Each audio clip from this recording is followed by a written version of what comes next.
Want to make your own gumbo or meatball stew but don't know how to make a roux? Well, I'm about to show you how to make a roux. Believe me, it's easier than you think, so go ahead and get your Cajun on. Flavor FunFun, common ingredients, easy to follow instructions, and kids will love it. Step 1. Center your heavy bottom pot on the burner and then pour the oil into it. A heavy bottom pot typically has a thicker bottom than its sides. A thicker bottom helps distribute the heat evenly, which is important when making a roux. Now turn the burner to medium-high, which is number 8 of a 1 to 10 dial, and heat the oil for 3 to 4 minutes. You'll know the oil is hot enough if you sprinkle a pinch of flour into the oil and it sizzles.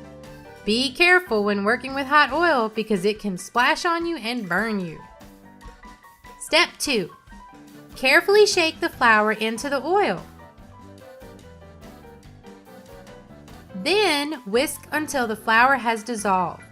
The oil will bubble a bit, but don't worry, it's supposed to do that. Step 3. Use a wooden spoon and stir, stir, stir. A wooden spoon isn't as noisy as a metal spoon. And trust me, after stirring the pot for 25 minutes, you'll be glad you used a wooden spoon. Keep stirring and make sure you reach everywhere in the pot, or you'll end up with burnt pieces. Burnt roux can't be fixed and will have to be thrown out. And you'll have to start all over. I'm not kidding, do not check your phone or even think about a potty break right now. After about 6 minutes of constant stirring, the roux will be a blonde color.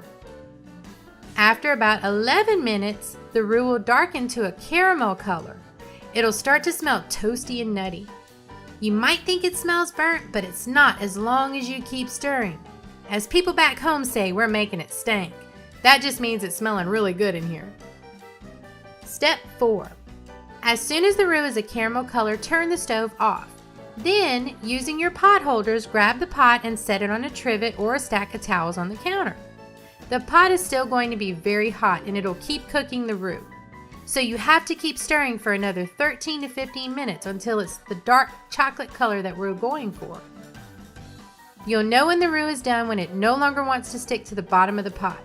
Also, when you slide your wooden spoon through it, the roux will be liquidy. Say Feeny!